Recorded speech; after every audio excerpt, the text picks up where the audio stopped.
पिछले एपिसोड में आपने देखा कि लाइट ट्रियो और क्रिएशन ट्रियो के बीच में बैटल चल रही होती है, जहां पर क्रिएशन ट्रियो काफी इजीली जीत जाता है। इसके बाद ऐश अपने वेदर ट्रियो यानी कि रेक्वाजा, कायोगर और ग्राउडन को भेजता है, जो कि सामने वाले ट्रियो को काफी अच्छी टक्कर दे रहे होते हैं। रेक्वाजा ड्रैगन असेंड मूव का यूज करके मेगा इवॉल्व हो जाता है। वहीं पर ग्राउडन अपने सिग्नेचर मूव प्रेसिपाइस ब्लेड का यूज करके पाल्किया को डैमेज देता है। वहीं पर कायोगर ओरिजिन पल्स का यूज करके डियाल्गा को डैमेज देता है। अब आगे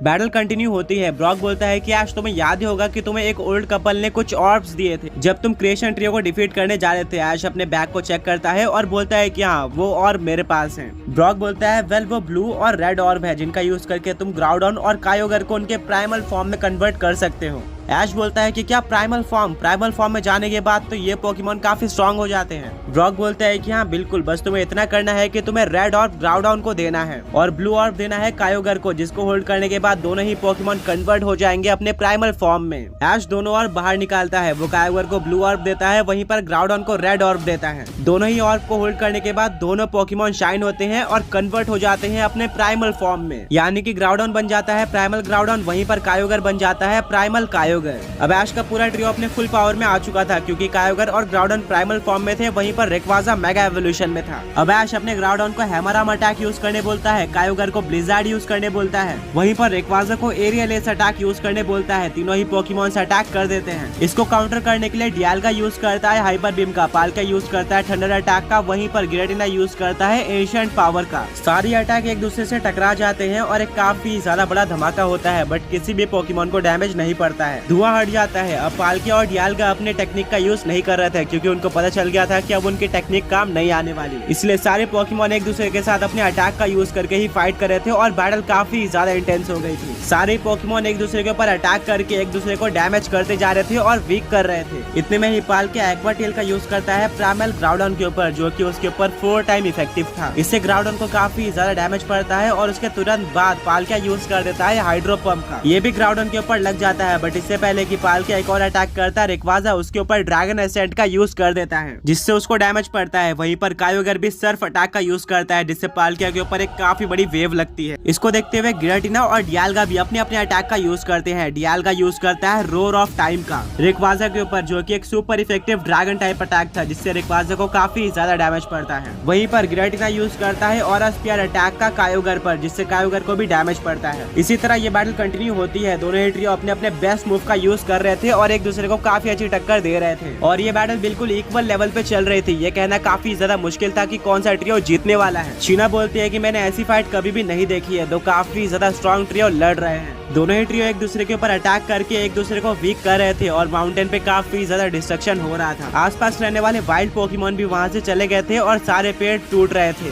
वहाँ की पूरी सराउंडिंग डिस्ट्रॉय हो रही थी। शीना बोलती है कि ये अच्छा साइन नहीं है। अगर ये बैटल और ज्यादा इंटेंस होती है तो हो सकता है कि ये पूरा का पूरा माउंटेन ही गिर जाए, जो कि हमारे लिए काफी ज्यादा डेंजरस होने वाला है। ऐश बोलता है तुमने सही कहा, बट मैं यहाँ पर क्रिएशन ट्रियो को डिफीट करने आया हूँ एंड डेफिनेटली उनको डिफीट करके ही जाऊंगा। बैटल और भी ज्यादा इंटेंस होती जाती है और सारे पोकेमॉन अब काफी ज्यादा थक चुके थे। बैटल बिल्कुल एंडिंग पे आ गई थी। ऐश बोलता है कि चलो इस बैटल को खत्म करते हैं। अपने अपने सिग्नेचर मूव का यूज करो। ग्राउडन यूज करता है अपने सिग्नेचर अटैक प्रेसिपाइस ब्लेड का, वहीं पर कायोगर भी अपने सिग्नेचर अटैक ओरिजिन पल्स का यूज करता है। रेक्वाजा यूज करता है ड्रैगन एसेंट का। तीनों अटैक कंबाइन थे। इसके काउंटर में क्रिएशन ट्रियो भी अपने अपने सिग्नेचर अटैक का यूज करता है, जहाँ पर सबसे पहले डियाल्गा यूज करता है अपने signature attack roar of time का, वहीं पर पाल्किया यूज करता है स्पेशल रेंट का, और वहीं पर गिरेटिना यूज करता है अपने सिग्नेचर अटैक ओमनियस विंड का। सारे के सारे अटैक एक दूसरे से टकरा जाते हैं और एक काफी ज्यादा बड़ा एक्सप्लोजन होता है, जिससे हर तरफ धुआं हो जाता है। ऐश और उसके फ्रेंड्स को भी डैमेज पड़ता है उस अटैक के चलते। शीना उस माउंटेन से गिरने वाली होती है, पर तभी ब्रॉक आकर शीना को बचा लेता है।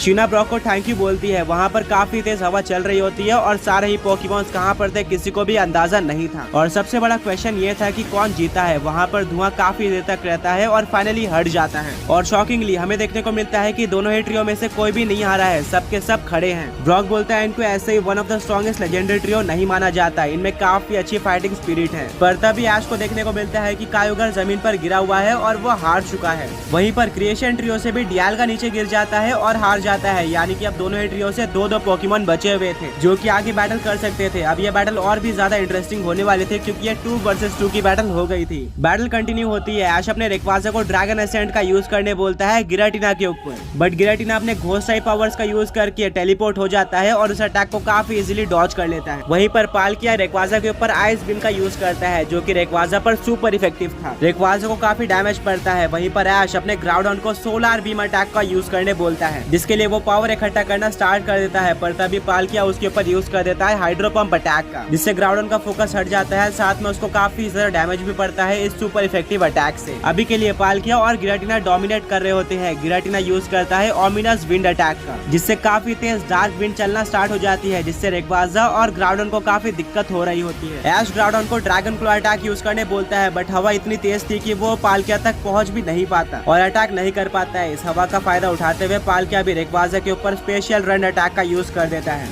जिससे रेक्वाजा को काफी डैमेज पड़ता है और वो जमीन पर गिर जाता है। ओमिनस विंड बंद हो जाए। अब गिराटिना और पाल्किया दोनों ही मिलकर मेगा रेक्वाजा को खत्म करने का प्लान बनाते हैं और दोनों एक साथ अपने अपने अटैक का यूज करते हैं। गिराटिना यूज करता है और स्पीयर अटैक का, वहीं पर पाल्किया यूज करता है फायर ब्लास्ट अटैक का। दोनों ही अटैक रेक्वाजा के ऊपर लगने ही वाले थे, पर तभी रेक्वाजा के सामने काफी ज्यादा बड़ा रॉक आ जाता है जिसके ऊपर दोनों ही अटैक लग जाते हैं और रेक्वाजा लास्ट मोमेंट पे बच जाता है, वरना वो हार जाता है। इसके बाद रेक्वाजा वापस से उड़ने लगता है। ये देखकर गिराटिना और पाल्किया काफी शॉक हो जाते हैं। उनको देखने को मिलता है कि ये चीज किसी और ने नहीं बल्कि ग्राउडन ने ही करी थी मेगा रेक्वाजा को बचाने के लिए। ब्रॉक बोलता है कि ग्राउडन ने एकदम सही टाइम पे प्रेसिपाइस ब्लेड का यूज कर दिया था, जिससे एकदम आखिरी मोमेंट पे रेक्वाजा के सामने काफी बड़ा रॉक आ गया, जिससे वो दोनों ही अटैक रुक गए, वरना रेक्वाजा डेफिनेटली हार जाता है। सहीना बोलती है कि हाँ, ऐश के वेदर ट्रियो में काफी अच्छा टीम वर्क है। वेल अब गिराटिना यूज करता है विलो विस्प अटैक का रेक्वाजा के ऊपर, जो कि रेक्वाजा पर लग जाता है और मेगा रेक्वाजा बर्न हो जाता है, यानी कि अब उसको हर टर्न में डैमेज पड़ेगा बर्न से।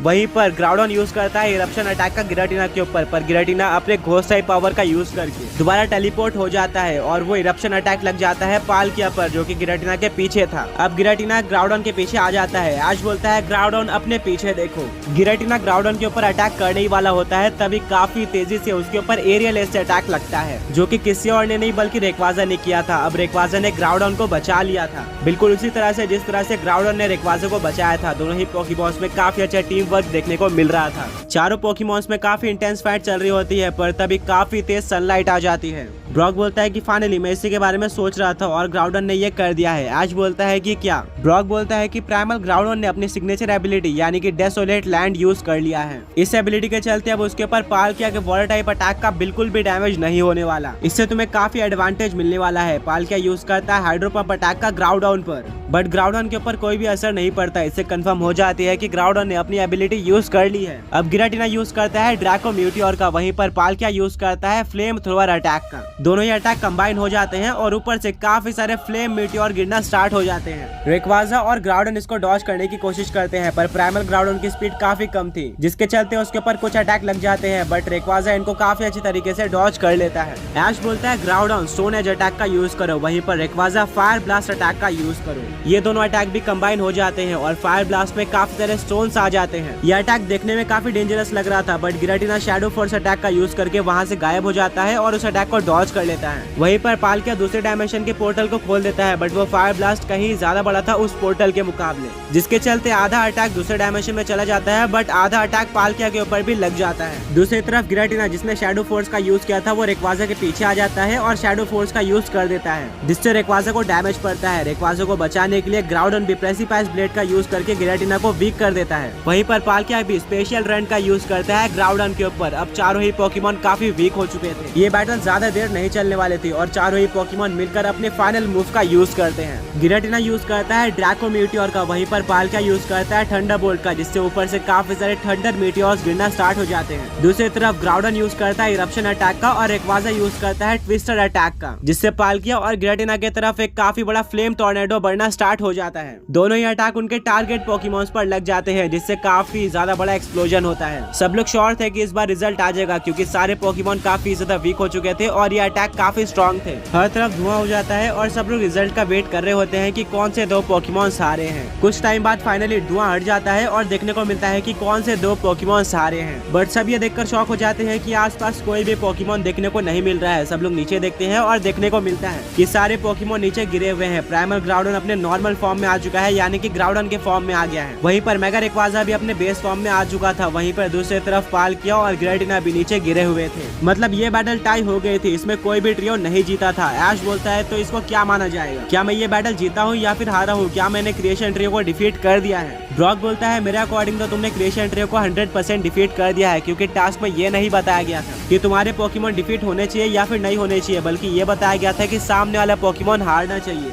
या फिर सामने वाला ट्रियो डिफीट होना चाहिए। तो हाँ, तुम डेफिनेटली इस बैटल का विनर हो और तुमने क्रिएशन ट्रियो को डिफीट कर दिया है। ऐश काफी ज्यादा खुश हो जाता है क्योंकि उसने क्रिएशन ट्रियो को डिफीट कर दिया था, बट वो क्रिएशन ट्रियो के पावर से काफी ज्यादा इंप्रेस हुआ था, जिसके चलते वो अपने पोकेबॉल्स को निकाल लेता है और डिसाइड करता है कि वो क्रिएशन ट्रियो को कैच करेगा। वो अपना सबसे पहला पोकेबॉल डियाल्गा के ऊपर फेंकने ही वाला होता है, पर तभी शीना वहाँ पर आ जाती है और ऐश का हाथ पकड़ लेती है। वो बोलती है कि क्रिएशन ट्रियो मेरे दिल के काफी ज्यादा करीब है, तुम इनको कैच नहीं कर सकते हो। तुमने क्रिएशन ट्रियो को डिफीट कर दिया है और तुम्हारा टास्क कंप्लीट हो चुका है, अब तुम यहाँ से जा सकते हो। ऐश काफी ज्यादा डिसअपॉइंटेड हो जाता है क्योंकि उसको क्रिएशन ट्रियो को कैच करना था। वो एक काफी स्ट्रॉन्ग ट्रियो है एंड उनके पावर्स को देख के वो उनको मिस नहीं करना चाहता था। तभी वहाँ पर डियाल्गा आ जाता है और वो शीना से कनेक्ट होकर बात करना स्टार्ट कर देता है। वहाँ पर किसी और को समझ में नहीं आ रहा था कि डियाल्गा क्या बात कर रहा है। वो चीज सिर्फ और सिर्फ शीना को समझ में आ रही थी एंड वहाँ पर पाल्किया और गिराटिना भी आ जाते हैं। इसी बीच ऐश भी अपने तीनों पोकेमॉन्स यानी कि ग्राउडन, कायोगर और रेक्वाजा को पोकेबॉल के अंदर वापस लेता है और बोलता है तुमने काफी अच्छी बैटल करी और फाइनली मेरे भरोसे पर खड़े उतरे, तुमने क्रिएशन ट्रियो को डिफीट कर दिया।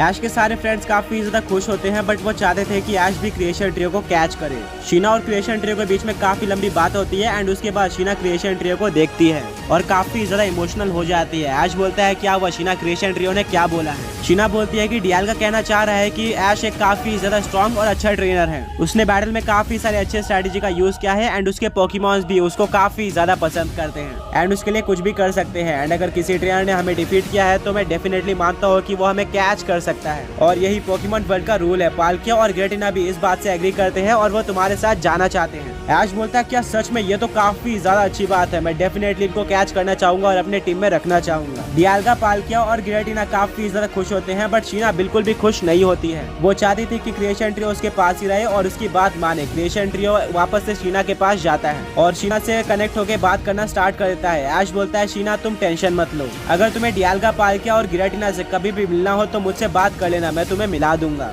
और तुम किसी भी टाइम पे इनको यूज भी कर सकते हो। शीना बोलती है फिर तो काफी ज्यादा अच्छी बात है, तुम क्रिएशन ट्रियो रख सकते हो। ऐश काफी ज्यादा खुश होता है और तीनों ही पोकेबॉल्स को जमीन पर रख देता है। तीनों ही पोकेमॉन शीना को बाय बोलते हैं और एक एक पोकेबॉल के बटन को क्लिक करके पोकेबॉल के अंदर चले जाते हैं, यानी कि ऐश ने ऑफिशियली क्रिएशन ट्रियो को कैच कर लिया था। वो तीनों ही पोकेबॉल ऑटोमेटिकली वहां से टेलीपोर्ट हो जाते हैं प्रोफेसर ओक के लैब में, क्योंकि ऐश के पास ऑलरेडी 6 पोकेमॉन थे उसके टीम में। ऐश काफी एक्साइटेड होता है और वो बोलता है कि मैं पोकेमॉन सेंटर जाने के बाद क्रिएशन ट्रियो को बाहर निकालूंगा और उनसे मिलूंगा। सब लोग शीना से हाथ मिलाते हैं और उसको गुड बाय बोलकर वहां से चले जाते हैं। वेल अब सरीना बोलती है कि ऐश तुमने तो ऑलमोस्ट हर एक ट्रियो को डिफीट कर दिया है और कैच भी कर लिया है, तो अब सिर्फ और सिर्फ एक ही ट्रियो बच जाता है जो कि ऑरा ट्रियो। इस ट्रियो में आते हैं ज़ाइगार्ड, जर्नियस और येवेल्टर।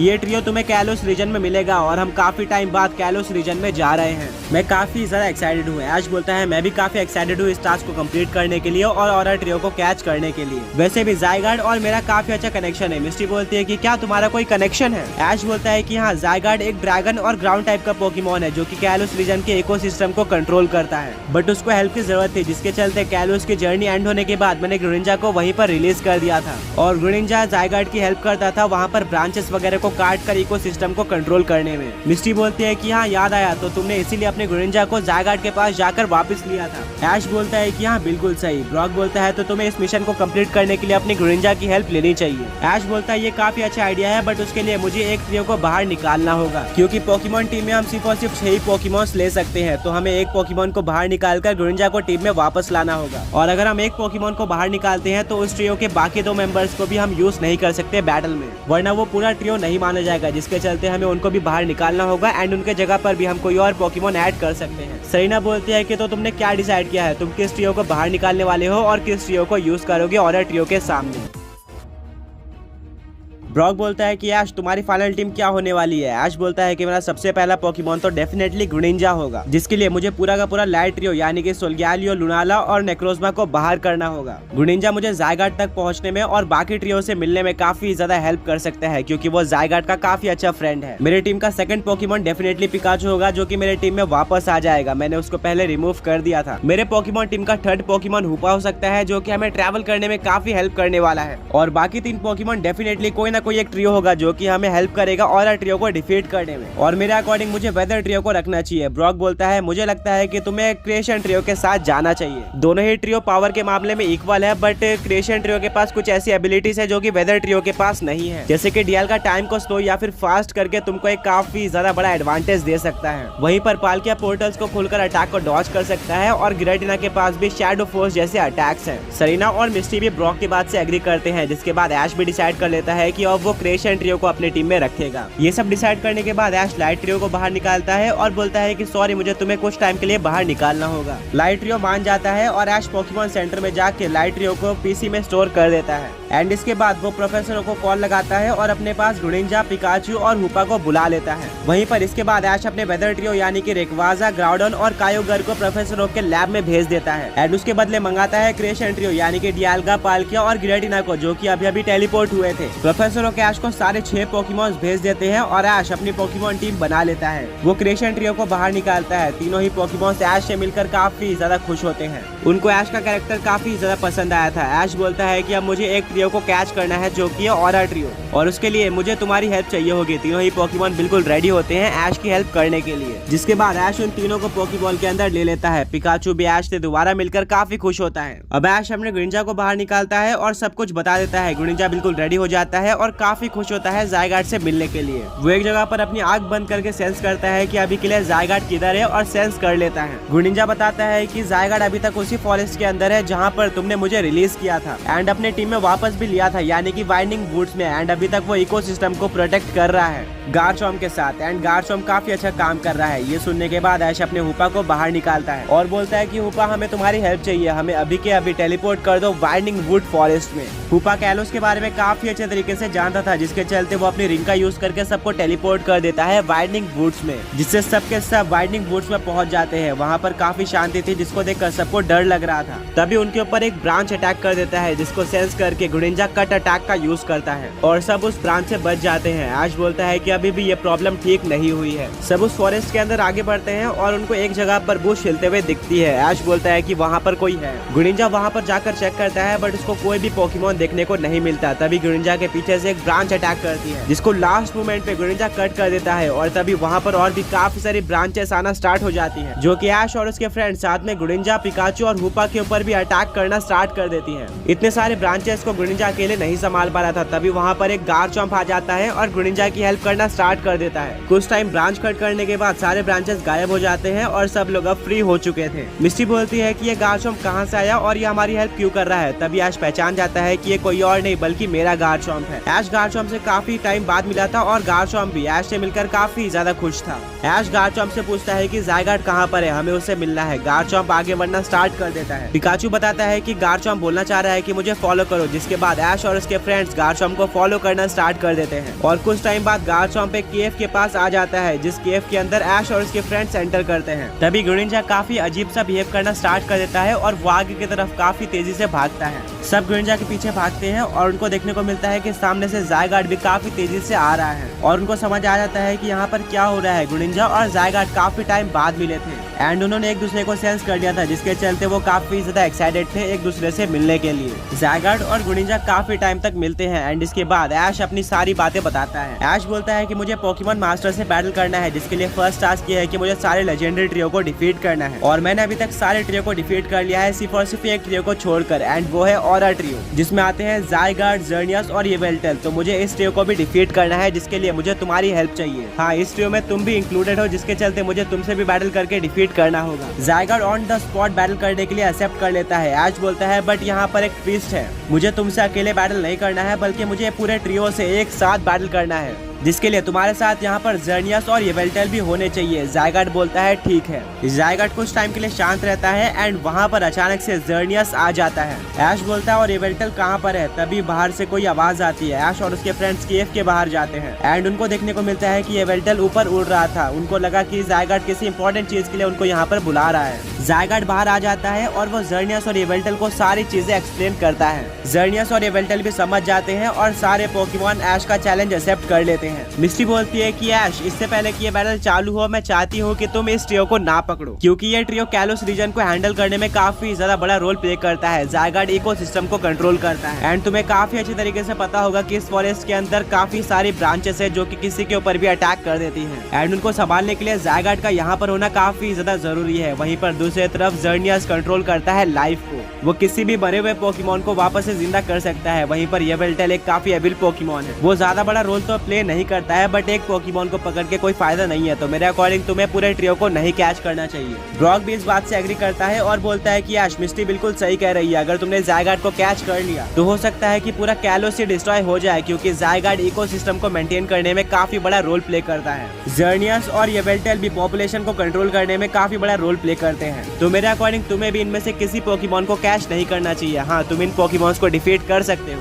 बट कैच मत करना है। ऐश बोलता है मैं समझ सकता हूँ और मैं इन पोकेमॉन्स को कैच नहीं करने वाला। ब्रॉक बोलता है ठीक है, तो फिर फाइनली तुम्हें बैटल स्टार्ट करनी चाहिए। ज़ायगार्ड, येवेल्टल और जर्नियस बिल्कुल रेडी होते हैं। वो ऐश के सामने आ जाते हैं। वहीं पर ऐश भी एक काफी लंबी सांस लेता है और बोलता है कि ये लास्ट स्टेप है इस टास्क का। इसके बाद सिर्फ और सिर्फ 2 ही टास्क बचे रहते हैं, जिसके बाद मैं पोकेमॉन मास्टर से बैटल कर सकता हूँ। ऐश अपने 3 पोकेबॉल्स को निकालता है एंड वो बिल्कुल कॉन्फिडेंट था कि उसको किन पोकेमॉन्स को यूज करना है। सभी को पता होता है कि ऐश कौन से पोकेमॉन का यूज करने वाला है। ऐश सबसे पहले पोकेबॉल को ग्राउंड में फेंकता है, जिसमें से डियाल्गा निकलता है। फिर ऐश सेकंड पोकेबॉल को फेंकता है, जिसमें से निकलता है पाल्किया। वहीं पर ऐश अपने थर्ड पोकेबॉल को फेंकता है, जिसमें से गिराटिना निकलता है। यानी कि ऐश क्रिएशन ट्रियो को ही यूज करने वाला था। दोनों ही ट्रियो काफी ज्यादा स्ट्रॉन्ग लग रहे थे और बैटल करने के लिए बिल्कुल रेडी थे। अब बैटल स्टार्ट हो जाती है। ऐश डिसाइड करता है कि वो ऑरा ट्रियो को नहीं कैच करने वाला। वो अपने तरफ से भेजता है पूरे के पूरे क्रिएशन ट्रियो को। ब्रॉक बोलता है ये बैटल काफी ज्यादा अमेजिंग होने वाली है। ज़ायगार्ड, येवेल्टल और जर्नियस के सामने डियाल्गा, पाल्किया और गिराटिना। एक तरफ क्रिएशन ट्रियो, जिनके नाम की तरह उन्होंने पोकेमॉन वर्ल्ड को क्रिएट करने में काफी ज्यादा बड़ा रोल प्ले किया है। वहीं पर दूसरी तरफ जर्नियस, येवेल्टल और ज़ायगार्ड, जो की कंट्रोल करते हैं लाइफ, डेथ और इकोसिस्टम को, जिससे पोकेमॉन वर्ल्ड अभी भी स्टेबल है और चल रहा है। ये बैटल देखने में काफी ज्यादा मजा आने वाला है। चलो बैटल को स्टार्ट करते हैं। बैटल स्टार्ट हो जाती है और सबसे पहले ज़ायगार्ड एक्सट्रीम स्पीड अटैक का यूज करता है, जो कि डायरेक्टली डियाल्गा के ऊपर लगता है। इसके बाद येवेल्टल यूज करता है डार्क पल्स अटैक का गिराटिना पर। इसके काउंटर में गिराटिना भी शैडो बॉल अटैक का यूज करता है। दोनों अटैक टकरा जाते हैं और किसी भी पोकेमॉन को डैमेज नहीं पड़ता। अब पाल्किया यूज करता है सर्फ अटैक का, जिसके काउंटर में जर्नियस यूज करता है डैजलिंग ग्लीम का। डैजलिंग ग्लीम पाल्किया के ऊपर सुपर इफेक्टिव थे, जिसके चलते पाल्किया को काफी ज्यादा डैमेज पड़ता है, बट ये अटैक काफी नहीं था सर्फ अटैक को रोकने के लिए, जिसके चलते काफी बड़ी वेव जर्नियस के ऊपर लगती है, जिससे जर्नियस को डैमेज पड़ता है। बैटल का स्टार्ट काफी ज्यादा औसम हुआ था। दोनों ही ट्रियो बिल्कुल इक्वल लग रहे थे पावर के मामले में। जर्नियस एक और बार डैजलिंग ग्लीम का यूज करता है पाल्किया के ऊपर, पर पाल्किया एक पोर्टल खोल देता है दूसरे डायमेंशन का, जिसके चलते वो डैजलिंग ग्लीम उस दूसरे डायमेंशन में चली जाती है और पाल्किया को इस अटैक का कोई भी डैमेज नहीं पड़ता है। तभी अचानक से टाइम स्लो हो जाता है, जिससे सारे पोकेमॉन और इंसान स्लो हो जाते हैं। ये डियाल्गा ने किया था। अब क्योंकि टाइम स्लो हो चुका था, डियाल्गा यूज करता है अपने signature attack roar of time का ज़ायगार्ड के ऊपर, जो कि एक super effective dragon type attack था, जिससे ज़ायगार्ड को काफी ज्यादा डैमेज पड़ता है और स्पीड स्लो होने के कारण वो इस अटैक को डॉज भी नहीं कर पाता है। इसके बाद डियाल्गा यूज करता है मेटल बर्स्ट का जर्नियस के ऊपर। जर्नियस को काउंटर करने की कोशिश करता है डैजलिंग ग्लीम का यूज करके, बट उसका टाइम स्लो हो गया था, जिसके चलते जर्नियस को यह अटैक यूज करने में काफी टाइम लगता है, जब तक मेटल बर्स्ट उसके ऊपर लग जाता है। एंड जर्नियस इस सुपर इफेक्टिव अटैक को डॉज भी नहीं कर पाता, जिससे जर्नियस को भी काफी ज्यादा डैमेज पड़ता है। अब बारी थी येवेल्टल की। डियाल्गा येवेल्टल के ऊपर भी थंडर बोल्ट का यूज करके उसको डैमेज दे देता है। ऑरा ट्रियो को डैमेज देने के बाद टाइम वापस से नॉर्मल हो जाता है। ऐश बोलता है कि ऑरा ट्रियो पहले से वीक लग रहा है, लगता है डियाल्गा ने अपना काम अच्छे तरीके से किया है। ब्रॉक बोलता है कि हाँ, इसीलिए मैंने बोला था कि क्रिएशन ट्रियो को चूज करो। उनके पास काफी ज्यादा ऑसम पावर्स है, जिससे वो सबसे ज्यादा स्ट्रॉन्ग ट्रियो बन जाते हैं पूरे पोकेमॉन वर्ल्ड के।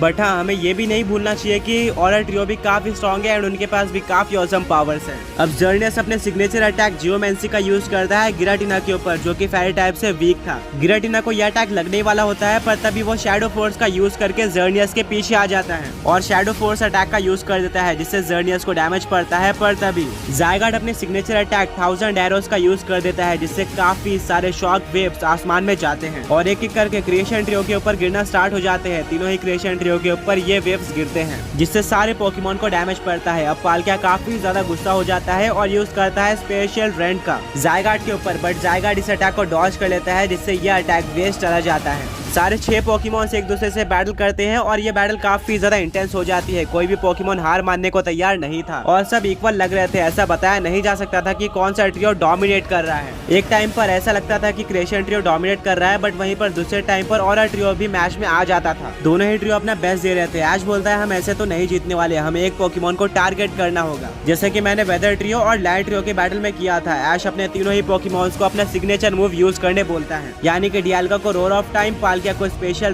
वहीं पर गिराटिना को शैडो फोर्स अटैक। ऐश अपने तीनों ही पोकेमोन्स को अपने अपने सिग्नेचर अटैक ज़ायगार्ड के ऊपर स्ट्राइक करने बोलता है, क्योंकि वही सबसे स्ट्रॉन्ग पोकेमोन था ऑरा ट्रियो का और क्रिएशन ट्रियो को टक्कर दे सकता था। डियाल्गा और पाल्किया अपने सिग्नेचर मूव का यूज कर देते हैं। वहीं पर गिराटिना भी गायब हो जाता है। सबसे पहले ज़ायगार्ड के ऊपर स्पेशल रन लगने वाला होता है, जो कि पाल्किया का सिग्नेचर मूव था, बट एकदम एंड टाइम पर ज़ायगार्ड इस अटैक को डॉज कर लेता है। पर तभी दूसरी तरफ से डियाल्गा का सिग्नेचर मूव यानी कि रोर ऑफ टाइम ज़ायगार्ड के ऊपर लग जाता है, जिसके चलते उसका बैलेंस बिगड़ जाता है। तभी उसके पीछे गिराटिना आकर शैडो फोर्स का भी यूज कर देता है, जिससे ज़ायगार्ड को काफी डैमेज पड़ता है और वो नीचे गिर जाता है। ऐश बोलता है फाइनली हमारी स्ट्रेटेजी काम कर गई। पर तभी येवेल्टल और जर्नियस काफी ज्यादा गुस्सा हो जाते हैं। येवेल्टल अपना सिग्नेचर मूव यूज कर देता है, यानी कि ऑब्लिवियन विंग। येवेल्टल एम करता है डियाल्गा के ऊपर, पर डियाल्गा इस अटैक को डॉज कर देता है। डियाल्गा के पीछे गिराटिना था, जिसके चलते यह अटैक गिराटिना के ऊपर जाकर लग जाता है, जिससे गिराटिना को डैमेज तो पड़ता है, पर सब लोग ये देखकर शॉक हो जाते हैं कि गिराटिना अचानक से पत्थर में बदल गया था और वो नीचे गिर जाता है। गिराटिना बिल्कुल भी मूव नहीं कर पा रहा था, मानो उसकी लाइफ एनर्जी चली गई हो। मिस्टी बोलती है कि ऑब्लिवियन विंग, ये तो अलान के येवेल्टल ने भी तुम्हारे पोकेमोन्स के ऊपर यूज किया था, जिससे आर्सियस तक नहीं बच पाया था एंड उसकी लाइफ एनर्जी अब्सॉर्ब हो गई थी। बाद में जर्नियस ने उसको ठीक किया था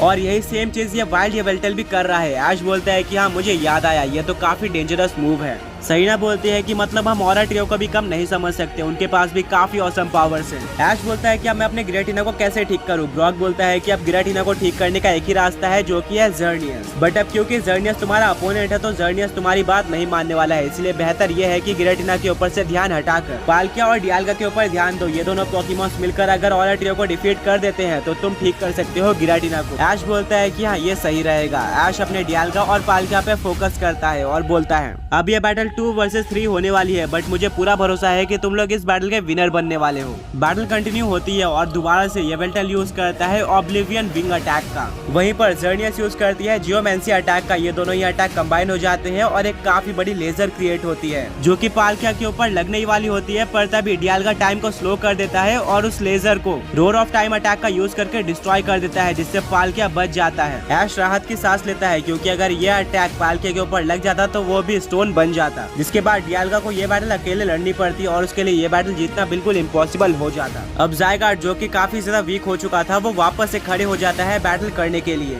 एंड वो वापस से अपने सिग्नेचर अटैक 1000 एरोस का यूज करता है, जिससे आसमान में काफी सारे शॉक वेव चले जाते हैं, जो कि एक एक कर डियाल्गा और पाल्किया के ऊपर गिरना स्टार्ट होते हैं। डियाल्गा और पाल्किया का फोकस बिल्कुल शॉक वेव पे था, वो एक एक करके शॉक वेव्स को डॉज कर रहे थे। इसका फायदा उठाते हुए येवेल्टल यूज करता है फैंटम फोर्स अटैक का डियाल्गा के ऊपर। वहीं पर जर्नियस मेगाहॉर्न अटैक का यूज करती है पाल्किया के ऊपर। येवेल्टल डियाल्गा के पीछे आ जाता है और फैंटम फोर्स का यूज कर देता है, जिससे उसका बैलेंस बिगड़ जाता है और डियाल्गा के ऊपर काफी सारे शॉक वेव भी लग जाते हैं, जिसको ज़ायगार्ड ने शूट किया था। वहीं पर पाल्किया के ऊपर भी मेगाहॉर्न लग जाता है, जिससे उसका भी बैलेंस बिगड़ जाता है एंड बिल्कुल डियाल्गा की तरह उसके ऊपर भी काफी सारे शॉक वेव गिर जाते हैं, जिससे दोनों ही पोकेमोन वीक हो जाते हैं। यहाँ पर डियाल्गा और पाल्किया बैटल में पीछे होते जा रहे थे, क्योंकि गिराटिना, जो कि उनके ट्रियो का एक मेन मेंबर था, वो हार चुका था। अब देखना यह था कि डियाल्गा और पाल्किया इस बैटल को कैसे कंटिन्यू करते हैं और ऑरा ट्रियो को कैसे डिफीट करते हैं। बट अभी के लिए डियाल्गा और पाल्किया जमीन पर गिर जाते हैं और काफी ज्यादा वीक हो गए थे।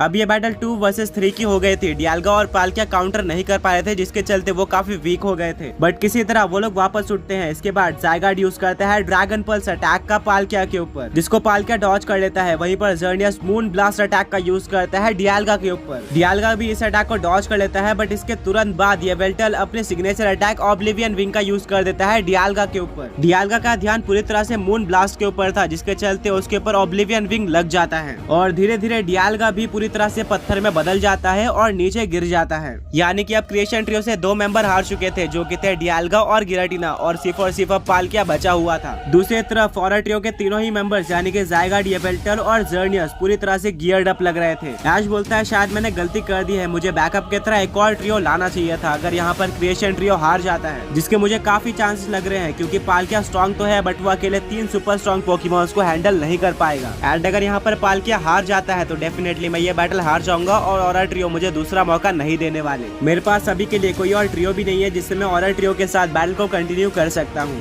ऐश बोलता है पाल्किया अब सब कुछ तुम पर है, मुझे पता है कि ये काफी ज्यादा टफ बैटल होने वाली है, बट तुम एक काफी स्ट्रॉन्ग पोकेमॉन हो, मुझे तुम्हारे ऊपर पूरा भरोसा है। पाल्किया भी काफी कॉन्फिडेंट दिख रहा होता है, जिसको देखकर ऐश भी काफी मोटिवेट हो जाता है। अब तीनों ही पोकेमॉन्स यानी कि ज़ायगार्ड, जर्नियस और येवेल्टल एक साथ अपने अपने सिग्नेचर अटैक का यूज करते हैं पाल्किया के ऊपर। जर्नियस यूज करती है अपने सिग्नेचर अटैक जियोमेंसी का, वहीं पर येवेल्टल यूज करता है ऑब्लिवियन विंग का। वहीं पर ज़ायगार्ड अपने दूसरे सिग्नेचर अटैक यानी कि लैंड्स व्रेथ का यूज करता है, ये काफी स्ट्रॉन्ग अटैक था। पाल्किया सबसे पहले स्पेशल रन का यूज करता है, जो कि जियोमेंसी अटैक से जाकर टकरा जाता है और दोनों ही अटैक खत्म हो जाते हैं, यानी कि पाल्किया एक अटैक से बच जाता है। अब दूसरी तरफ पाल्किया के पास ऑब्लिवियन विंग आ रहा था, पाल्किया पोर्टल खोल देता है जिसके अंदर ऑब्लिवियन विंग चले जाता है, जिसके चलते पाल्किया बच जाता है। वहीं पर ज़ायगार्ड काफी तेजी से अपने टेल को जमीन पर मारता है, जिससे काफी सारे शॉक वेव बाहर निकलते हैं, जो कि पाल्किया के ऊपर नीचे से लगते हैं, जिसके चलते वो पोर्टल के अंदर नहीं जा पाते और इस अटैक का पाल्किया को डैमेज पड़ जाता है, जिससे पाल्किया काफी वीक हो जाता है, बट स्टिल वो हार नहीं मानता। इसके बाद पाल्किया यूज करता है सर्फ अटैक का। ये सर्फ बाकी सारे सर्फ अटैक से कहीं ज्यादा बड़ा था और ये वेव इतनी ज्यादा बड़ी थी कि ये सामने वाले तीनों ही अपोनेंट को डैमेज दे सकती थी। येवेल्टल, जर्नियस और ज़ायगार्ड इसको डॉज करने की कोशिश करते हैं, पर आखिर में सर्फ अटैक तीनों के ऊपर ही लग जाता है, जिससे तीनों पोकेमॉन्स को डैमेज पड़ता है और पाल्किया बिना कोई टाइम वेस्ट किए थंडरबोल्ट का यूज करता है येवेल्टल के ऊपर। येवेल्टल इलेक्ट्रिक टाइप से वीक है, साथ में वो गीला भी था, जिसके चलते इस अटैक का उसके ऊपर काफी ज्यादा डैमेज पड़ता है और येवेल्टल जमीन पर गिर जाता है, जिसके बाद पाल्किया स्पेशल रन का यूज करके येवेल्टल को खत्म कर देता है। यानी कि येवेल्टल ये बैटल हार चुका था एंड अब वो आगे कंटिन्यू नहीं कर सकता है। ये देखकर ऐश काफी ज्यादा खुश हो जाता है, क्योंकि अब ये बैटल 3 वर्सेस 1 से 2 वर्सेस 1 बन गई थी। ऑरा ट्रियो से अब जर्नियस और ज़ायगार्ड बचे हुए थे। पाल्किया ने अचानक से सबके लिए होप जिता दी थी। ब्रॉक बोलता है कि अभी भी पाल्किया का जीतना मुश्किल है, क्योंकि सामने तो काफी ज्यादा पावरफुल पोकेमॉन्स है। अब जर्नियस यूज करती है एनर्जी बॉल अटैक का, जिसको पाल्किया दूसरे डायमेंशन का पोर्टल खोल के डॉज कर लेता है और यूज करता है ऑरा स्फीयर अटैक का, जो कि जर्नियस के ऊपर लगता है, जिससे जर्नियस को डैमेज पड़ता है। इसके बाद ज़ायगार्ड यूज करता है आउटरेज अटैक का, जिसके लिए वो पाल्किया के पास आ जाता है और यूज करता है आउटरेज अटैक का। इसके काउंटर में पाल्किया यूज करता है ड्रैगन क्लॉ का। दोनों ही काफी स्ट्रॉन्ग ड्रैगन टाइप अटैक थे और दोनों ही पोकेमॉन ड्रैगन टाइपिंग से वीक भी थे, जिससे दोनों ही पोकेमॉन्स को काफी डैमेज पड़ता है। दोनों पोकेमॉन लगातार आउटरेज और ड्रैगन क्लॉ का यूज करते जा रहे थे, जिससे पाल्किया और ज़ायगार्ड दोनों को ही काफी डैमेज पड़ता है, बट 3 बार आउटरेज यूज करने के बाद ज़ायगार्ड कंफ्यूज हो जाता है। वहीं पर पाल्किया अभी भी ड्रैगन क्लॉ का यूज करते जा रहा था। ज़ायगार्ड को बचाने के लिए जर्नियस यूज करता है साइकिक अटैक का, जिससे वो पाल्किया को कंट्रोल करता है और पाल्किया ड्रैगन क्लॉ का यूज करना बंद कर देता है। इसके बाद जर्नियस काफी तेजी से पाल्किया को पीछे वाले वॉल पे फेंक देता है, जिससे पाल्किया नीचे गिर जाता है और अब वो देखने में काफी वीक लग रहा था। वहीं पर ज़ायगार्ड भी वीक हो गया था, स्टिल वो यूज करता है आयरन टेल अटैक का, बट कंफ्यूज होने के चलते वो खुद के ऊपर ही आयरन टेल का यूज कर देता है और जमीन पर गिर जाता है। दोनों ही पोकेमॉन्स काफी वीक हो गए थे, बट जर्नियस अभी भी फुल एचपी पे था। ऐश बोलता है पाल्किया तुम्हें उठना ही होगा, तुम ही मेरी लास्ट होप हो।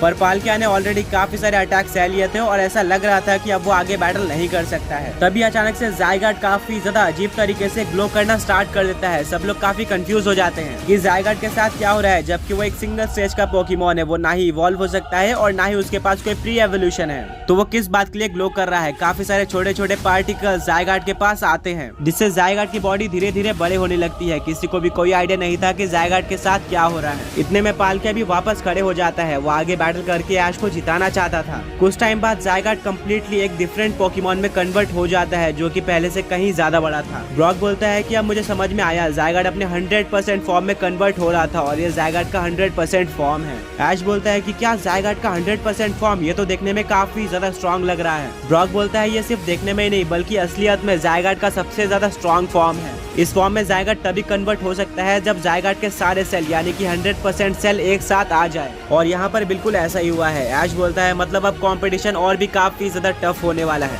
ब्रॉक बोलता है कि हाँ तुमने सही कहा है। ऐश बोलता है पाल्किया हम फिर भी हार नहीं मानने वाले हैं। ऐश अपने पाल्किया को फ्लेम थ्रोअर अटैक यूज करने बोलता है ज़र्नियस के ऊपर, जो कि ज़र्नियस पर लग जाता है और ज़र्नियस को काफी ज्यादा डैमेज पड़ता है। बट इसके काउंटर में ज़र्नियस यूज करती है जियोमेंसी अटैक का। इस अटैक को डॉज करने के लिए पाल्किया गिराटिना के सामने आ जाता है जो कि स्टोन में कन्वर्ट हुआ था, बट ज़र्नियस भी इस अटैक के डायरेक्शन को मोड़ देती है और वो पाल्किया की तरफ कर देती है। लास्ट मोमेंट पे पाल्किया इस अटैक को डॉज कर लेता है, बट उसके पीछे गिराटिना था जिसके ऊपर जियोमेंसी अटैक लग जाता है, जिसके ऊपर कोई ज्यादा ध्यान नहीं देता है क्योंकि गिराटिना ऑलरेडी स्टोन में कन्वर्ट होकर इस बैटल से बाहर हो गया था। बैटल कंटिन्यू होती है और पाल्किया ज़ायगार्ड और ज़र्नियस दोनों से ही काफी औसम बैटल कर रहा होता है। पर इतने में देखने को मिलता है कि गिराटिना धीरे धीरे कर नॉर्मल हो रहा था, उसकी सारी बॉडी ठीक हो रही थी। ऐश बोलता है ये कैसे हो रहा है। ब्रॉक बोलता है कि शायद से ज़र्नियस के जियोमेंसी अटैक के चलते अब गिराटिना वापस से नॉर्मल हो रहा है। सरीना बोलती है कि ये कैसे पॉसिबल है क्योंकि ऐसे कहीं पर भी नहीं बताया गया है कि जियोमेंसी अटैक के चलते कोई पोकेमॉन रिवाइव हो सकता है या फिर स्टोन से कन्वर्ट होने के बाद रिवाइव हो सकता है। ब्रॉक बोलता है कि हमें ज़र्नियस के बारे में अभी भी ज्यादा कुछ नहीं पता है कि वो पोकेमॉन्स को कैसे रिवाइव करता है। इसके पास पोकेमॉन को रिवाइव करने के काफी सारे अलग अलग तरीके हो सकते हैं एंड उनमें से एक हो सकता है कि जियोमेंसी अटैक का यूज करके रिवाइव करना हो। मिस्ट्री बोलती है कि हाँ अब ये सेंस बना रहा है। गिराटिना बिल्कुल नॉर्मल हो जाता है और बैटल में आ जाता है, यानी कि ये बैटल वापस से 2 वर्सेस 2 की हो गई थी। अब पाल्किया यूज करता है एक्वा टेल अटैक का ज़र्नियस के ऊपर, वहीं पर इसके काउंटर में ज़र्नियस यूज करती है एनर्जी बॉल अटैक का। दोनों ही अटैक टकरा जाते हैं और एक काफी ज्यादा बड़ा एक्सप्लोजन होता है जिससे हर तरफ धुआं हो जाता है और धुआं हटने के बाद देखने को मिलता है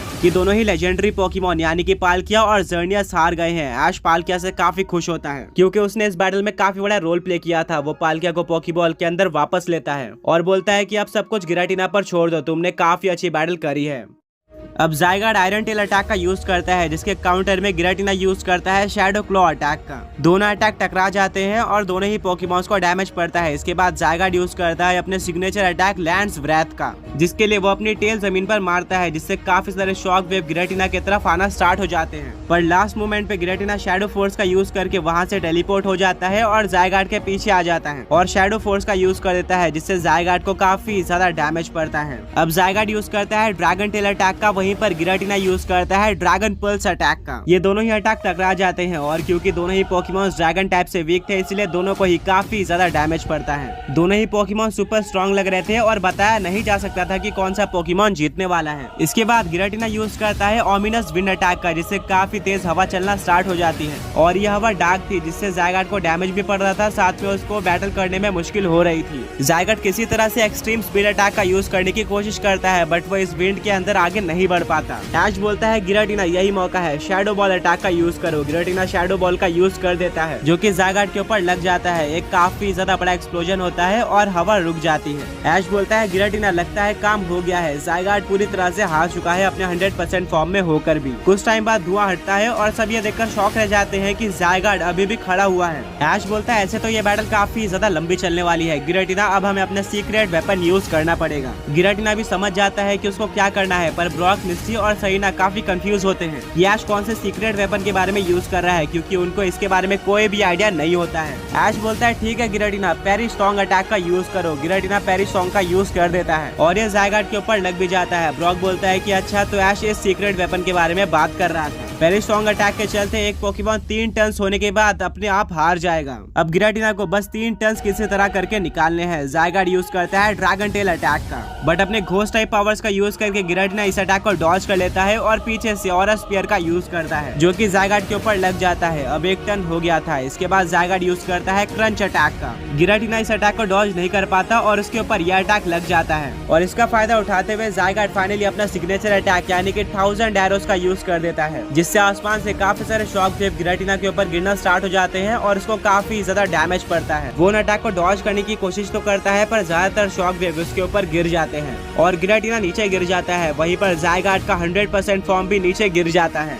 और वो हार जाता है। ऐश बोलता है कि फाइनली 3 टन्स हो गए हैं और पेरिस्टोंग ने अपना काम कर लिया है। अब ज़ायगार्ड और आगे लड़ नहीं सकता था, जिसके चलते ज़ायगार्ड हार जाता है। वहीं पर दूसरी तरफ गिराटिना भी हार चुका था। 1000 एरोस लगने के चलते ऐश अपनी गिराटिना को बोलता है कि तुमने काफी अच्छा काम किया और तुम्हारे बिना मैं इस बैटल को नहीं जीत पाता। वो गिराटिना और पालका को पोकीबॉल के अंदर वापस लेता है। वहीं पर डियाल्गा अभी भी स्टोन में कन्वर्ट था। तभी वहाँ पर ज़र्नियस, येवेल्टल और ज़ायगार्ड आ जाते हैं। वो बोलते हैं कि ऐश तुमने काफी अच्छी बैटल करी और कुछ अच्छे स्ट्रेटेजीज का भी यूज किया। अभी तक हमने काफी सारे ट्रेनर्स देखे थे बट तुमसे अच्छा कोई नहीं था, और इससे प्रूफ हो जाता है कि तुम्हारा ग्रेनिंजा इतना स्पेशल और इतना स्ट्रॉन्ग क्यों है बाकी ग्रेनिंजा के मुकाबले। ऐश थैंक यू बोलता है और बोलता है कि जाने से पहले प्लीज मेरे डियाल्गा को ठीक कर दो, जो कि येवेल्टल के सिग्नेचर अटैक ऑब्लिवियन विंग के लगने के चलते स्टोन में कन्वर्ट हो चुका है एंड उसकी लाइफ एनर्जी एब्जॉर्ब हो चुकी है। ऐश की बात मानकर ज़र्नियस अपने पावर्स का यूज करके डियाल्गा को वापस से नॉर्मल कर देता है। जाने से पहले ज़ायगार्ड बोलता है कि क्या तुम्हारा ग्रेनिंजा फ्री हो चुका है, हम उसको फॉरेस्ट में अपनी हेल्प करने के लिए रख सकते हैं। ऐश बोलता है फिलहाल के लिए मैं पोकेमॉन मास्टर नहीं बन पाया हूँ, मुझे ग्रेनिंजा की आगे भी काफी ज्यादा जरूरत है, बट अगर एक बार मैं पोकेमॉन मास्टर बन जाता हूँ तो डेफिनेटली मैं ग्रेनिंजा को यहाँ पर छोड़ दूंगा।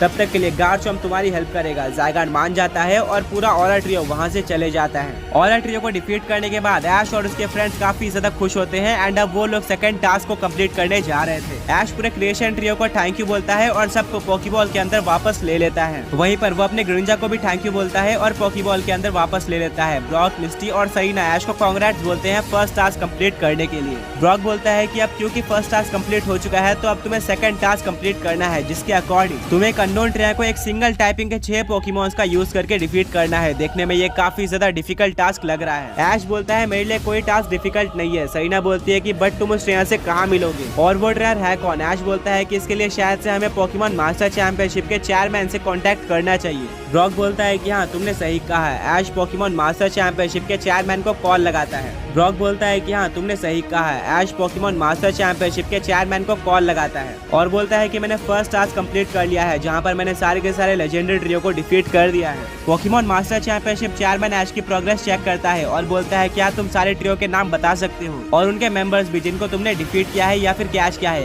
ऐश बोलता है बिल्कुल, और वो एक एक करके सारे ट्रियो और उनके मेंबर्स के नाम बताता है। ऐश बोलता है कि सबसे पहले मेरे पास ऑलरेडी लेजेंडरी बर्ड ट्रियो था जिनको मैंने डिफीट करके कैच किया था। इस ट्रियो के अंदर आते हैं आर्टिकुनो, मोल्ट्रेस और ज़ैप्डो।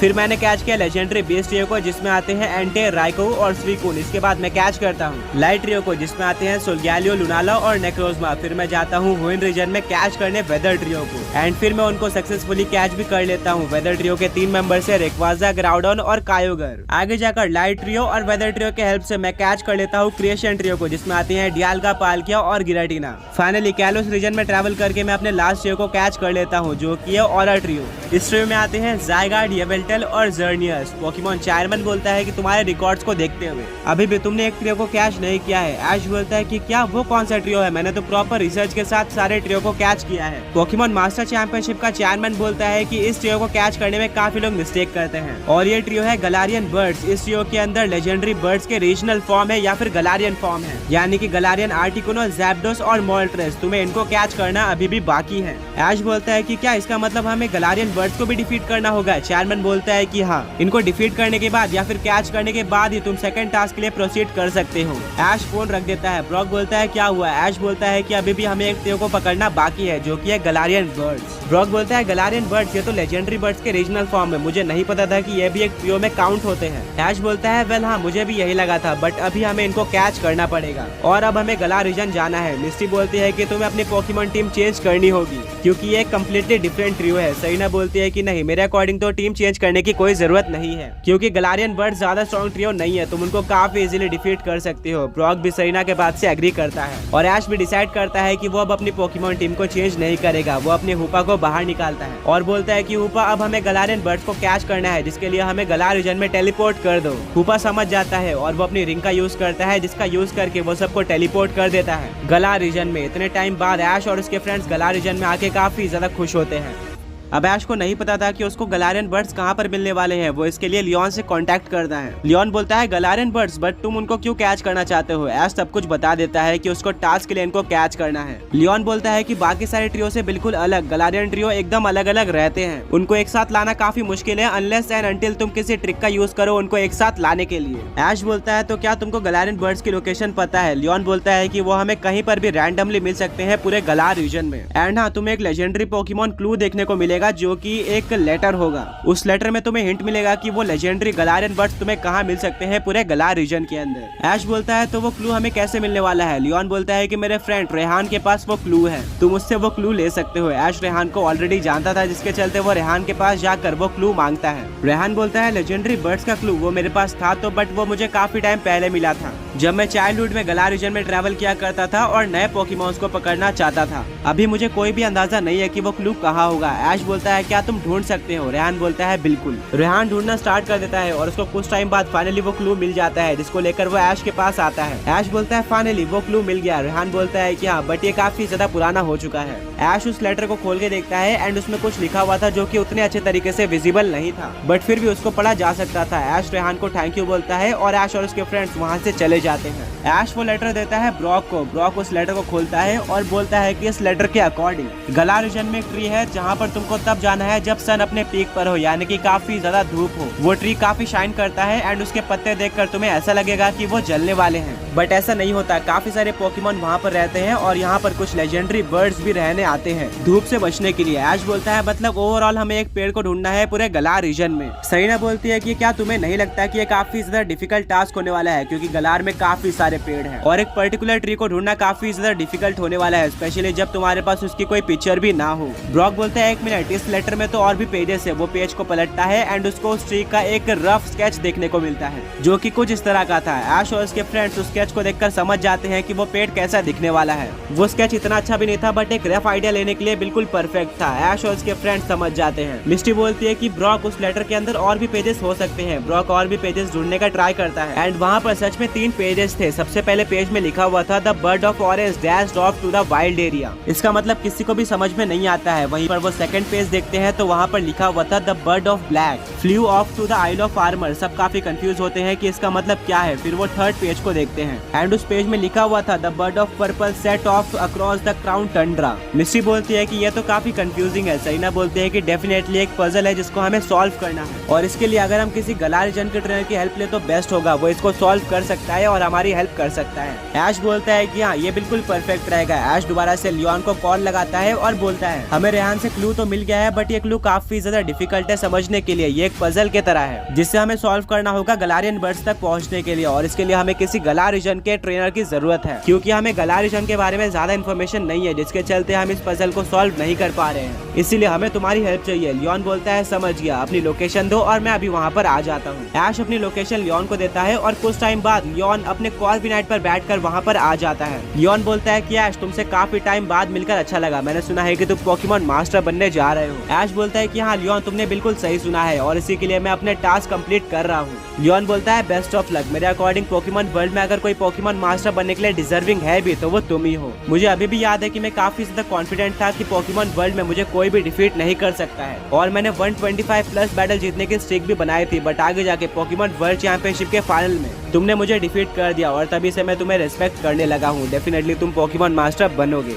ऐश बोलता है थैंक यू, ये सुनकर काफी अच्छा लगा। लियोन बोलता है वेल मैं तुम्हारी कैसी हेल्प कर सकता हूँ। ब्रॉक लियोन को वो लेटर बताता है और काफी टाइम तक लियोन उस लेटर को पढ़ता है और समझता है। उस लेटर में टोटल 5 पेजेस थे। लियोन समझ जाता है और उस लेटर को एक्सप्लेन करता है एंड अगर मैं गलत नहीं हूँ तो इसके फर्स्ट पेज पे एक ट्री के बारे में लिखा हुआ है जहाँ पर हमें तब जाना है जब काफी ज्यादा धूप हो, यानी कि इनडायरेक्टली दोपहर के टाइम में ये पेड़ के लीव्स ऐसे लगते हैं कि ये जलने वाले हैं और यहाँ पर काफी सारे पोकेमॉन धूप से बचने के लिए आते हैं जिसमें गलारियन बर्ड्स यानी कि गलारियन आर्टिकुनो मोल्ट्रेस और ज़ैप्डोस भी शामिल हैं। ऐश और उसके फ्रेंड्स को अब समझ में आता है कि इस क्लू में लेजेंडरी बर्ड्स के बारे में लिखा हुआ था। वेल लियोन बोलता है कि इससे अगले पेज में हमें इस ट्री का एक रफ स्केच भी दिया हुआ है जिसको देखकर मैं डेफिनेटली बता सकता हूँ कि ये ट्री कौन सा है क्योंकि पूरे गलार रीजन में एक ही ऐसा ट्री है और वहाँ पर काफी सारे पोकेमॉन रहते हैं। इसके बाद लियोन थर्ड पेज खोलता है और बोलता है कि यहाँ पर लिखा हुआ है the bird of orange dashed off to the wild area. ये काफी कंफ्यूजिंग था बट काफी सोचने के बाद मुझे पता चला कि ये पेज है गलारियन ज़ैप्डोस के बारे में क्योंकि नॉर्मल ज़ैप्डोस तो येलो कलर का होता है बट गलार रीजन में ज़ैप्डोस ऑरेंज कलर के हो जाते हैं और यहाँ के ज़ैप्डोस उड़ भी नहीं सकते जिसके चलते वो वाइल्ड एरिया में हो और यहाँ पर यही चीज लिखी हुई है। नेक्स्ट पेज यानी कि फोर्थ पेज पे लिखा हुआ था the bird of black flew off to the isle of armour. Leon बोलता है कि अगर कोई ट्रेनर या फिर कैरेक्टर फर्स्ट पेज को समझ जाता है तो उसके लिए आगे का समझना काफी इजी हो जाता है क्योंकि फर्स्ट पेज में गलारियन ज़ैप्डोस के बारे में लिखा हुआ था, वहीं पर सेकंड पेज में लिखा हुआ है गलारियन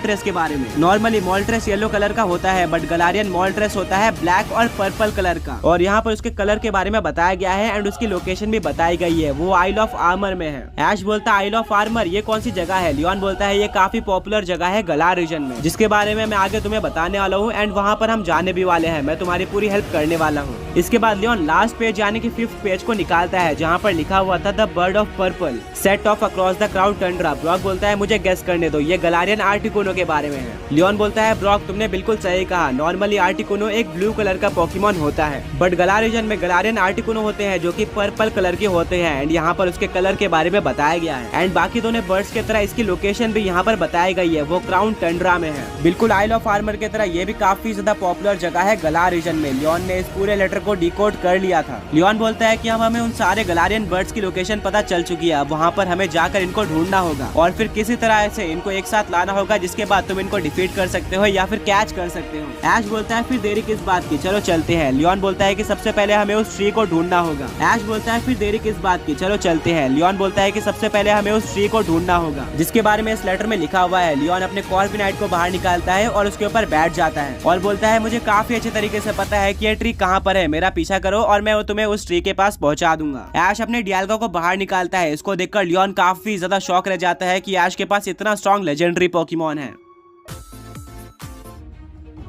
ऐश अपने डियाल्गा को बाहर निकालता है, जिसको देखकर लियोन काफी ज्यादा शॉक रह जाता है। वो बोलता है कि ऐश तुमने डियाल्गा जैसे स्ट्रॉन्ग पोकेमॉन को कब पकड़ा? ऐश बोलता है लियोन मैं तो तुम्हें ये बताना भूल ही गया कि मुझे लेजेंडरी बर्ड्स की तरह बाकी सारे लेजेंडरी ट्रियो को कैच करने का भी टास्क मिला था और अभी तक मैंने सारे लेजेंडरी ट्रियो को कैच कर लिया है, सिर्फ और सिर्फ गलारियन बर्ड्स को छोड़कर, जिसमें क्रिएशन ट्रियो यानी कि डियाल्गा, पाल्किया और गिराटिना भी आते हैं। लियोन बोलता है कि इसका मतलब तुमने बाकी सारे ट्रियो को भी कैच किया है? ऐश बोलता है कि हाँ मैंने बाकी ट्रियो जैसे कि वेदर ट्रियो या फिर लाइट ट्रियो को भी कैच किया है। लियोन बोलता है ये तो काफी इंप्रेसिव है, अब तो तुम्हारे पास काफी स्ट्रॉन्ग लेजेंडरी पोकेमॉन्स हो गए होंगे जिनके तुम टीम बनाकर किसी को भी डिफीट कर सकते हो। ऐश बोलता है हाँ बिल्कुल। लियोन बोलता है कि अब हमें चलना चाहिए। ऐश अपने डियाल्गा के ऊपर बैठ जाता है, वहीं पर ऐश के फ्रेंड्स भी डियाल्गा के ऊपर बैठ जाते हैं। सब लोग लियोन के कॉर्विनाइट को फॉलो करना स्टार्ट कर देते हैं। कुछ टाइम बाद लियोन एक जगह पर लैंड करता है जहाँ पर ऐश और उसके फ्रेंड्स डियाल्गा के साथ लैंड कर जाते हैं एंड उनको वहाँ पर कोई भी ट्री देखने को नहीं मिल रहा था। लियोन बोलता है कि वो ट्री यही कहीं होना चाहिए। कुछ टाइम ढूंढने के बाद फाइनली लियोन को वो ट्री दिख जाता है, वो बिल्कुल सेम दिख रहा था स्केच के तरह। ऐश बोलता है वेल अब हमें आगे क्या करना है? लियोन बोलता है कि तुम सबसे पहले कौन से गलारियन बर्ड्स को देखना पसंद करोगे? ऐश बोलता है मुझे पर्सनली आर्टिकुनो काफी ज्यादा पसंद है, जिसके चलते मैं गलारियन आर्टिकुनो को देखना पसंद करूंगा। लियोन बोलता है ठीक है, फिर हमें गलारियन आर्टिकुनो को कैच करने के लिए जाना होगा स्नो स्लाइड स्लोप पे। ये एक बर्फीली जगह है जहाँ पर मैप के हिसाब से गलारियन आर्टिकुनो होना चाहिए। ऐश बोलता है ठीक है। सब लोग वापस से अपने अपने पोकेमॉन्स पर बैठ जाते हैं और कॉर्विनाइट को फॉलो करते हुए स्नो स्लाइड स्लोप पे पहुंच जाते हैं, जहाँ पर काफी ज्यादा बर्फ पड़ रही होती है। लियोन बोलता है कि बाकी सारे लेजेंडरी पोकेमॉन से अलग गलारियन लेजेंडरी बर्ड्स हमें कहीं पर भी देखने को मिल सकते हैं वाइल्ड एरिया में, उनकी कोई स्पेसिफिक लोकेशन नहीं है। ब्रॉक बोलता है ये तो काफी हार्ड होने वाला है, फिर हमें कैसे पता चलेगा कि वो पोकेमॉन हमारे आसपास ही है? लियोन बोलता है कि गलारियन बर्ड्स को ढूंढने का सबसे बड़ा हिंट यही है कि जब वो तुम्हारे आसपास होते हैं तो तुम्हें उनकी क्राई या फिर आवाज सुनाई देगी, जिससे तुम्हें आइडेंटिफाई करना होगा कि ये गलारियन बर्ड्स की ही आवाज है और वो मुझे काफी अच्छी तरीके से पता है, बस मेरे ऊपर भरोसा रखो। ऐश बोलता है ठीक है और सब लोग लियोन को फॉलो करते हैं। इस बर्फीले जगह पर वो लोग धीरे धीरे आगे बढ़ते रहते हैं और उनको काफी सारे स्ट्रॉन्ग आइस टाइप पोकेमॉन्स भी देखने को मिलते हैं, बट कहीं पर भी उनका मेन पोकेमॉन या फिर गलारियन आर्टिकुनो देखने को नहीं मिल रहा था। बट कुछ टाइम बाद एक काफी तेज आवाज आती है, बट कहीं पर भी उनका मेन पोकेमॉन या फिर गलारियन आर्टिकुनो देखने को नहीं मिल रहा था। बट कुछ टाइम बाद एक काफी तेज आवाज आती है। ऐश बोलता है कि लगता है ये गलारियन आर्टिकुनो की आवाज है। लियोन बोलता है कि नहीं, ये एक अबोमा स्नो का क्राई है। लियोन को किसी भी पोकेमॉन की आवाज को पहचानने में काफी ज्यादा एक्सपीरियंस था और वो एक्सपर्ट था। तभी एक और आवाज आती है। इस बार ऐश श्योर नहीं था कि ये गलारियन आर्टिकुनो की आवाज है या फिर नहीं है। ऐश को लगता है ये किसी और नॉर्मल वाइल्ड पोकेमॉन की आवाज है, बट लियोन बोलता है कि फाइनली ये गलारियन आर्टिकुनो ही है एंड अब वो हमारे आसपास ही होना चाहिए। सब लोग ध्यान देना, कहीं ना कहीं गलारियन आर्टिकुनो होगा। सब लोग बिल्कुल फोकस्ड हो जाते हैं और ध्यान देते हैं कि आसपास कहीं पर गलारियन आर्टिकुनो है या फिर नहीं है। कुछ टाइम बाद लियोन बोलता है कि वो देखो सामने एक गलारियन आर्टिकुनो उड़ रहा है। सब लोग काफी ज्यादा एक्साइटेड हो जाते हैं और वहाँ पर सच में एक गलारियन आर्टिकुनो था जो कि देखने में काफी ज्यादा मैजेस्टिक लग रहा था। सब लोग काफी तेजी से उस गलारियन आर्टिकुनो की तरफ बढ़ते हैं, बट गलारियन आर्टिकुनो डेंजर को सेंस कर लेता है और भागने लगता है। इतने मुश्किल से ढूंढने के बाद लियोन उसको नहीं जाने दे सकता था, जिसके चलते वो अपने चार्जार्ड को बाहर निकालता है और उसके ऊपर बैठकर गलारियन आर्टिकुनो का पीछा करना स्टार्ट कर देता है। वो फ्लेम थ्रोअर यूज करता है गलारियन आर्टिकुनो पर, जिससे आर्टिकुनो का बैलेंस बिगड़ जाता है और फाइनली चार्जार्ड यूज करता है विंग अटैक का, जिससे आर्टिकुनो नीचे गिर जाता है। आर्टिकुनो इंजर्ड हो चुका था, बट लियोन का चार्जार्ड आर्टिकुनो के ऊपर आगे अटैक नहीं करता है और लियोन पोशन का यूज करके गलारियन आर्टिकुनो को हील करता है, जिससे गलारियन आर्टिकुनो लियोन के ऊपर बिलीव करना स्टार्ट कर देता है और इसको लियोन पसंद आ जाता है। लियोन गलारियन आर्टिकुनो को सब कुछ बता देता है कि मेरे फ्रेंड ऐश को एक टास्क कंप्लीट करना है, जहां पर उसको तीनों ही गलारियन लेजेंडरी बर्ड्स को डिफीट करना है, जिसमें तुम गलारियन ज़ैप्डोस और गलारियन मोल्ट्रेस आते हैं। आर्टिकुनो समझ जाता है और वो हेल्प करने को तैयार हो जाता है। ब्रॉक, मिस्टी, सरीना और ऐश ये देखकर शॉक हो जाते हैं कि लियोन ने कितने ज्यादा इजीली आर्टिकुनो को अपना फ्रेंड बना लिया और उसको एग्री भी कर लिया हमारी हेल्प करने के लिए। वेल, ये सब ऐश के लिए ही अच्छा था, बट ऐश लियोन के पास जाकर पूछता है कि तुमने गलारियन आर्टिकुनो को इतना जल्दी फ्रेंड कैसे बना लिया। लियोन बोलता है कि मैं बचपन से गलार रीजन में रहा हूँ और पोकेमॉन्स को पकड़ते हुए ही बड़ा हुआ हूँ और यहाँ पर ऑलमोस्ट हर एक पोकेमॉन मेरा फ्रेंड है और मुझे काफी अच्छी तरीके से पता है कि गलारियन पोकेमॉन्स को फ्रेंड कैसे बनाया जाता है। उनको हैंडल करना मुझे आता है, जिसके चलते मैं किसी भी पोकेमॉन को काफी ज्यादा इजीली फ्रेंड बना लेता हूँ। बट हाँ, लेजेंडरी पोकेमॉन्स को फ्रेंड बनाना उतना इजी नहीं होता है। स्टिल लकीली गलारियन आर्टिकुनो काफी अच्छा था और वो हमारा फ्रेंड बन गया। अब हमारा काम काफी ज्यादा इजीली हो जाएगा। अब क्योंकि ऐश को तीनों पोकेमॉन्स को एक साथ डिफीट करना था, इसलिए लियोन गलारियन आर्टिकुनो को कैच नहीं करता है, बट गलारियन आर्टिकुनो लियोन का फ्रेंड बन गया था, जिसके चलते अब वो लियोन के साथ ही रहने का फैसला करता है। लियोन बोलता है कि ऐश, अब तुम नेक्स्ट कौन से लेजेंडरी बर्ड को देखना चाहोगे। ऐश बोलता है कि इसके बाद मैं देखना चाहूंगा गलारियन मोल्ट्रेस को। इसके लिए कोई पर्टिकुलर रीजन नहीं है, बट अगर मुझे ज़ैप्डोस और मोल्ट्रेस में से किसी एक को चूज करना हो तो मैं चूज करूंगा मोल्ट्रेस को। लियोन बोलता है फाइन, तो लेटर के हिसाब से हमें गलारियन मोल्ट्रेस मिलने वाला है आइल ऑफ आर्मर में, जो कि गलार में ही है, बट बाकी सारे गलार के जगह से काफी दूर है और अलग से बना हुआ है। तो इसके लिए हमें थोड़ा ट्रैवल करना होगा। लियोन अपने कॉर्विनाइट को बाहर निकालता है, वहीं पर ऐश अपने डियाल्गा को बाहर निकालता है। सभी लोग अपने अपने पोकेमॉन्स पर बैठ जाते हैं और लियोन के कॉर्विनाइट को फॉलो करना स्टार्ट कर देते हैं। काफी लंबी जर्नी के बाद कॉर्विनाइट एक जगह पर लैंड करता है एंड यही था आइल ऑफ आर्मर। लियोन बोलता है फाइनली हम आइल ऑफ आर्मर में पहुंच चुके हैं एंड ये काफी ज्यादा बड़ी जगह है एंड यहाँ के किसी स्पेसिफिक जगह पर हमें गलारियन आर्टिकुनो देखने को मिलने वाला है। वेल, मेरे एक्सपीरियंस के अकॉर्डिंग हमें फील्ड्स ऑफ ऑनर पे जाना चाहिए, जहाँ पर एक काफी बड़ा डोजो है एंड मेरे अकॉर्डिंग वहीं पर गलारियन मोल्ट्रेस के होने के चांस होने चाहिए। ऐश बोलता है ठीक है और दोबारा से सब लोग अपने अपने पोकेमॉन्स के ऊपर बैठकर कॉर्विनाइट को फॉलो करते हैं। फील्ड्स ऑफ ऑनर काफी दूर था, जिसके चलते ऐश और उसके फ्रेंड्स काफी ज्यादा थक गए थे, बट फाइनली वो फील्ड्स ऑफ ऑनर पे पहुंच जाते हैं। ऐश बोलता है फाइनली हम यहाँ पर पहुंच गए, बट ये जर्नी काफी ज्यादा बड़ी थी, ये पूरे एक दिन तक के लिए चली थी, जिसके चलते सब काफी ज्यादा थके हुए थे। लियोन बोलता है कि मैं समझ सकता हूँ, बट हमें पहले गलारियन मोल्ट्रेस को कैच करना होगा, उसके बाद मैं तुम्हें एक स्पेशल जगह पर लेके चलूंगा। ये सुनकर सब लोग काफी ज्यादा एक्साइटेड हो जाते हैं। लियोन बोलता है कि जैसे कि मैंने बताया था कि फील्ड्स ऑफ ऑनर में एक काफी ज्यादा बड़ा डोजो है, वही सबसे बड़ा साइन है गलारियन मोल्ट्रेस के वहाँ पर होने का। सबसे पहले हमें उस जगह पर जाना होगा। लियोन को फॉलो करते हुए सब लोग उस डोजो पे पहुंच जाते हैं, जहाँ पर उनको आसपास कहीं पर भी गलारियन मोल्ट्रेस देखने को नहीं मिल रहा था। लियोन बोलता है बिल्कुल गलारियन आर्टिकुनो की तरह वेट करो कि हमें गलारियन मोल्ट्रेस की आवाज सुनने मिले, और डोजो के बाद वही सबसे ज्यादा बड़ा हिंट होने वाला है गलारियन मोल्ट्रेस के यहाँ पर प्रेजेंस का। सब लोग काफी पेशेंटली वहाँ पर वेट करते हैं, बट काफी ज्यादा वेट करने के बाद भी उनको कोई आवाज सुनाई नहीं देती है। धीरे धीरे टाइम बीतता जाता है और रात हो जाती है। ऐश बोलता है कि अब हमें कहीं पर रेस्ट लेना चाहिए। लियोन बोलता है कि नहीं, गलारियन मोल्ट्रेस किसी भी टाइम पर यहाँ पर आ सकता है एंड अगर हम उसको मिस कर देते हैं तो हमें और भी काफी ज्यादा वेट करना होगा, जिससे और लेट हो सकता है, इसलिए हमें यहाँ पर वेट करना होगा गलारियन मोल्ट्रेस के आने का। लियोन की बात मानकर सब लोग वहीं पर रुकते हैं और वेट करते हैं गलारियन मोल्ट्रेस का। धीरे धीरे रात भी बीतती जाती है, बट इनको कोई भी साइन नहीं मिल रहा था गलारियन मोल्ट्रेस के आसपास होने का। स्टिल सब लोग वेट कर रहे थे। मिस्टी को काफी डर लग रहा होता है क्योंकि वहाँ पर काफी सारे डेंजरस पोकेमॉन थे।